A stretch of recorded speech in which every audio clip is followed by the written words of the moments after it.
So I'm waiting to see if Twitch starts to. Oh, okay. So yeah, this is a terrible intro, but we're live. Yay!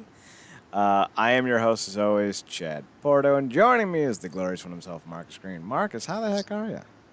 Good man, we back everybody on a Monday. Well, yeah, we're back. Twitch is now cooperating with YouTube once again, so that's a great thing.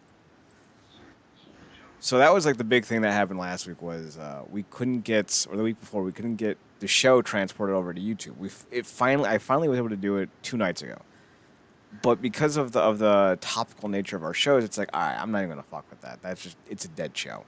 It's like that piece of like turkey leg that you left in the fridge for a little bit longer after Thanksgiving. You always intended to finish it, and then like 7 or 8 days later, you're like, all right, maybe it's still good, but I ain't playing.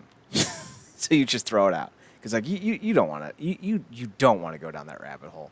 And I feel like that's what the show from 2 weeks ago is. But we're back. And we're back on the busiest week I think of in wrestling because we have AEW on Saturday night. We have the Blood Money Mania 4 happening this week. Bellator is on a road trip to Russia with the great Fedor Emelianenko taking on Tim Johnson. UFC's coming on Saturday night.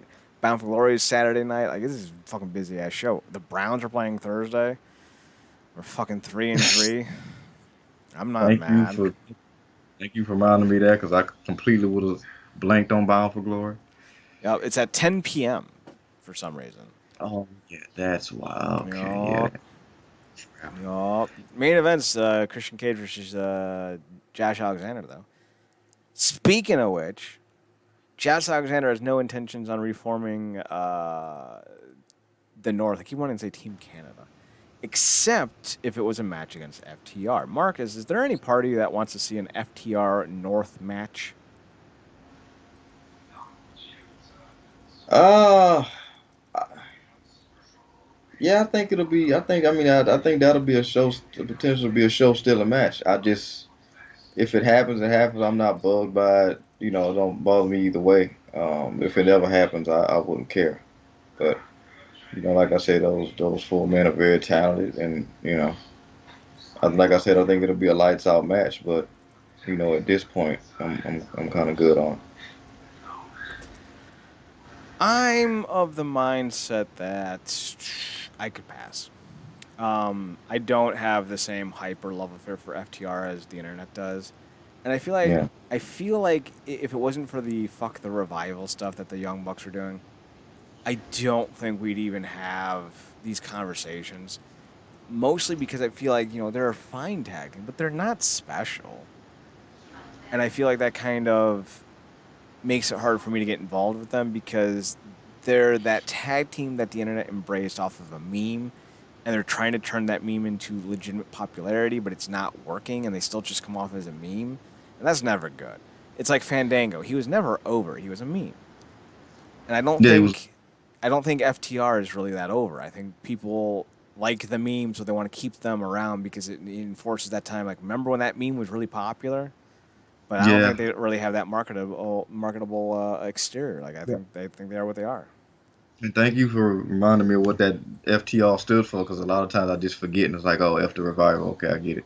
And a lot of people will like them because they think it's the very existence in AEW is anti WWE and everything that they did, even though they pretty much was the thing to watch for a minute there in NXT when they were the champions. Mm-hmm. But yeah, I'm right there with you. I mean, I'm not. I care less for them, but they can go. When they step in that ring, they can turn it on. They can basically bang with anybody. But that's about it. I think as a faction, when they were their hottest in Impact, the North had a lot of charisma about them. So obviously a lot of that had to do with all ego page. And then Alexander was a lot of the workers, but I thought they really complemented each other well. Now that they've separated, it's kind of like if I never see them together again, it'll be fine because I feel like that was the best thing that probably happened for Alexander to get him the way he is now. And we talked about it before. Like if this was old Impact regimes, they would have let him fall to the wayside. But he's taken the flag and planted it in Impact, in a time where their main championship has been in flux Mm-hmm. with the company. He's taken up the flag as the X Division champion and been the guy, the um, ornament on the luxury car, if you will. And now he's a three count away from being the actual world champion and bringing the title home. So So that takes us to another big piece of Impact news.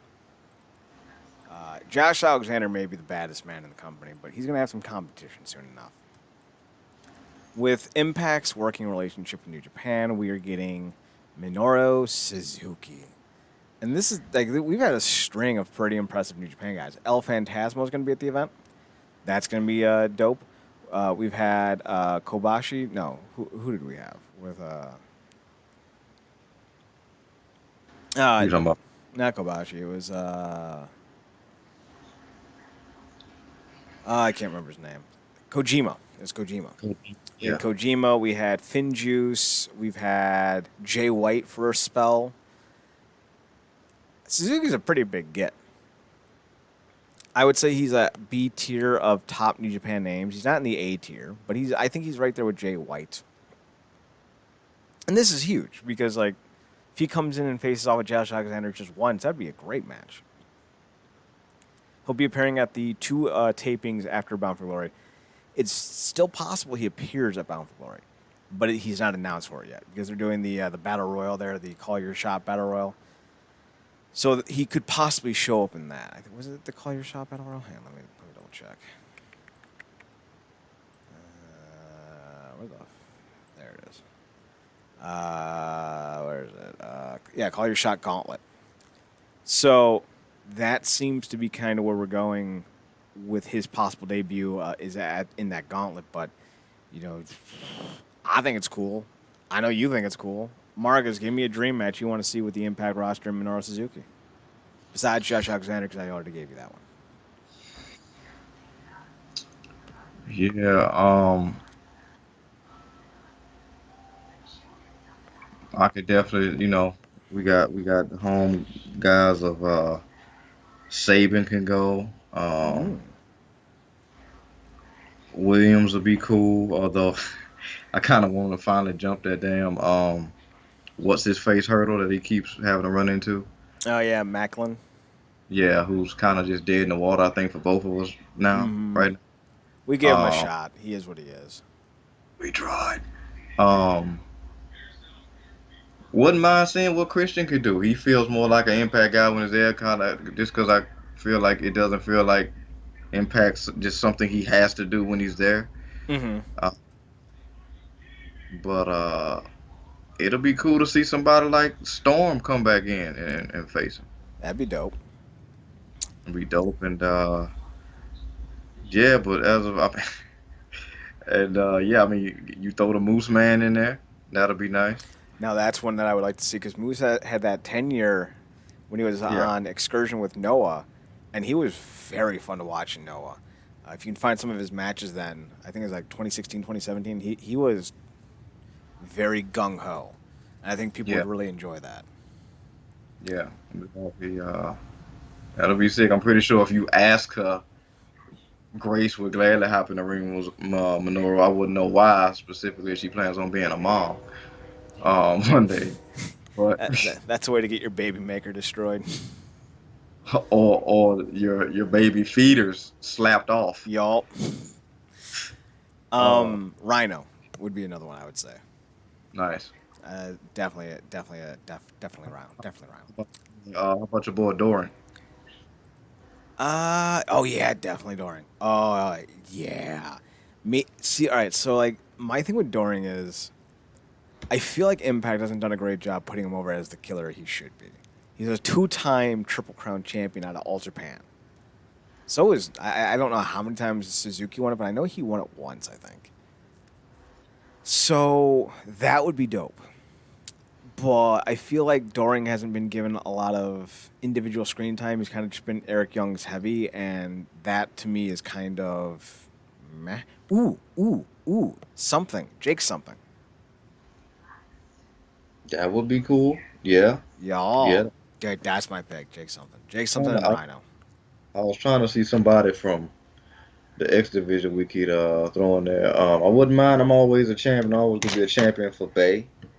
Mm-hmm. Um, but I could also wouldn't mind throwing because I think he had a hell of a title run. Uh, Swan or Mac in there. Mm-hmm. The boys could go too. So, the great thing about this is, man, Minoru is a gem. He's one of the baddest men on the planet, one of the greatest wrestlers of all time.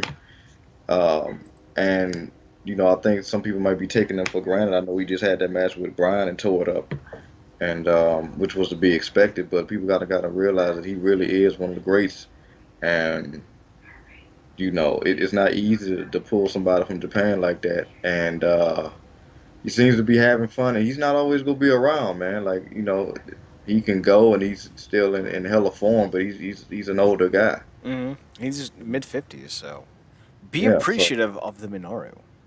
yeah, man. So I'm just glad that he's over here and he's doing his thing, and that he's even coming to Impact. Like I said, who would have thought that we'd see Jay White and Minoru Suzuki in Impact in the same year? Mm-hmm. So times they are changing, as you would say. So next up we have Heath. Apparently Heath has signed a contract with Impact Wrestling. I think he already had one, but kayfabe wise, it goes on to say it's been a long road, but Heath has finally signed his Impact contract. However, he has one more request. He wants a tag team match against Violent by Design at Bound for Glory, and he hopes Rhino will be his partner. I like that they're kind of doing this with Heath and Rhino finally. I know I'm not a big Heath guy.